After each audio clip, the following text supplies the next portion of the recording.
Hello, I'm Ashley Chilla. I am one of the co-hosts of Journey Indiana, and I'm here answering your burning questions. All right, question number 1.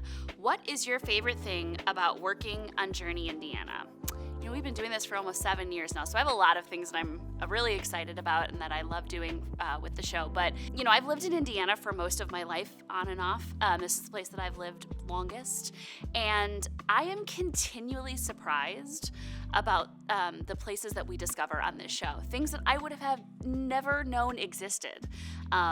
But because of this show, I do know exists, and then I start to tell other people, and then they can, go visit those places. So I like discovering the new hidden gems of Indiana and being able to share that with others. Second question, what is your favorite thing you've done on camera for this show?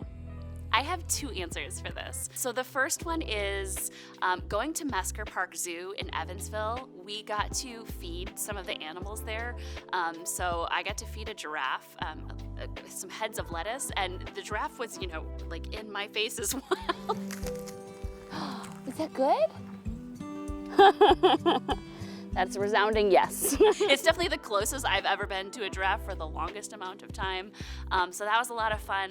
And then we got to work with some clay and making pottery in Jasper, Indiana. What are you making? A clay structure. Yeah. I'm going to be really generous with myself here and just say a clay structure. Uh-huh. And that's been a lifelong dream of mine to be able to do that. And it actually inspired me to start looking up how much it would cost to put one of those wheels in my own house so I can practice it. So those are my 2 favorite things I've ever done. What location on the show surprised you most? I think it was in season 2. We went to the TC Steele State Historic Site.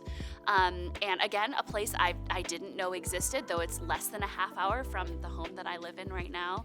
And it was so incredibly beautiful there, and I was so inspired. I always tell people to go visit that spot, and I think it was definitely a surprise to me that it existed. How did you first get involved with Journey Indiana?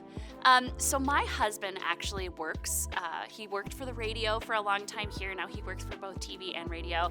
And, he came home one day and said, hey, they're starting the show, and it's like a travel and leisure show, art show.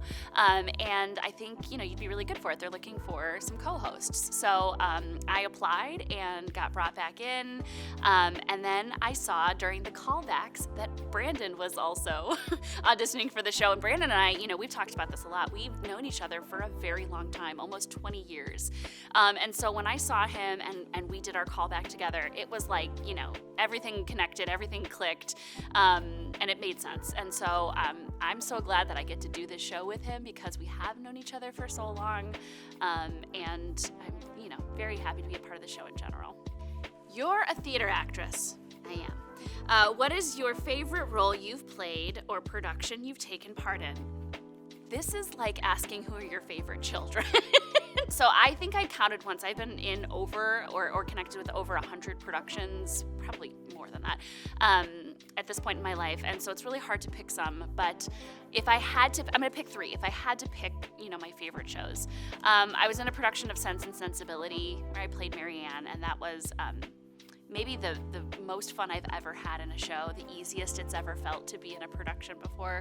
I did Noises Off and Christmas Carol at IRT, and both of those shows hold a very special place in my heart. I've been in a couple different versions of IRT's Christmas Carol, and when I think back over my life in the theater, I will definitely remember that production, the multiple times I've done it. And then I was in a production of The Tempest where I played Caliban.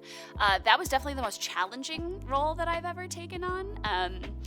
For those of you who know the show, Caliban is a monster that lives on an island all by himself, and it was a lot of fun, but definitely the biggest challenge I've ever had. What do you enjoy about acting, both on stage and on screen? It's 2 different skill sets. Acting for those different mediums. I love being on stage because I've been on stage my entire life. I started when I was, 4 or 5 years old in various ways. There is an energy exchange between the actors on stage and the audience that is so incredibly special. You can't really find it anywhere else. It exists only at one time, and then it's over, and then you do the show for another audience, and it's a totally different experience. So I love that about on-stage acting. For on-camera acting, I really like the intimacy of it, right? When you're in an audience with an audience, everything's very big. It's a shared experience, and for on-camera acting, it's you and either one other person and the camera, right? And that's a very intimate relationship. So they are both two very different skill sets, but important in their own ways. You're a singer on stage as well. I am. What songs inspired you to start singing? Many of you probably already know the story of this because we just talked about it a couple months ago on one of our shoots in Carmel, Indiana, at the Great American Songbook Foundation. Somewhere Over the Rainbow. That was the first song that I ever really learned. Somewhere over the rainbow, way up high. My parents have this great story about me being 3, maybe 2.5, 3, and being on a camping trip with friends, with family friends, and everyone's hanging out around the campfire, and I pulled a milk crate over and got on top of it and started singing for everybody, and that was the song that I sang, one of the songs that I sang.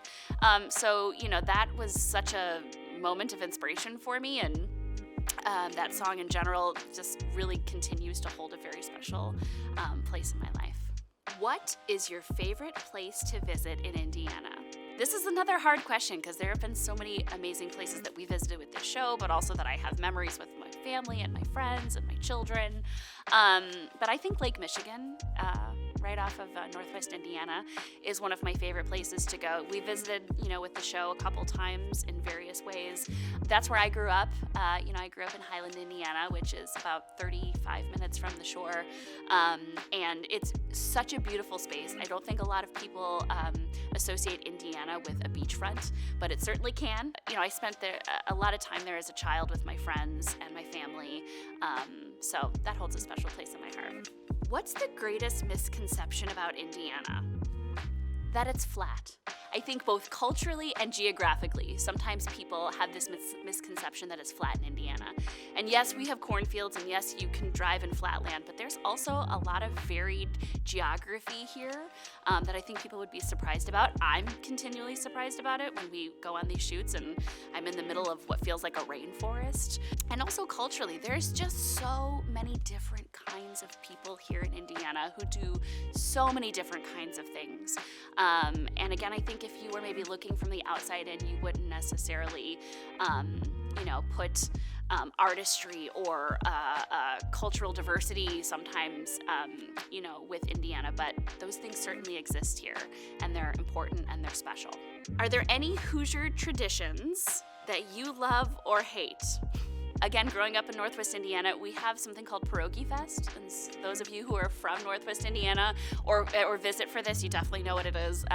Pierogi Fest is amazing and definitely one of my favorite Indiana traditions. I don't know if I have any traditions in Indiana that I don't like. Tenderloin is not my favorite. I understand its importance. I know why people like it. But overall, I'm pretty proud of everything that we have here in the state of Indiana. What is a personal philosophy or quote that helps you in your life? This too shall pass. That goes along in my head quite often, and I think helps me understand my place and my role in the world, but also that even the things that seem really big, they're not that big, and in the hindsight, they definitely won't be. So just, taking where you're at, breathing, and moving through it, because, it'll all be in the past soon. Well, those were the questions that we had here. If you have any more questions for me or Brandon or anybody on the show, I'm sure they would be more than happy to answer them. You can comment below. We love engaging with you all, and we'll see you on the next episode.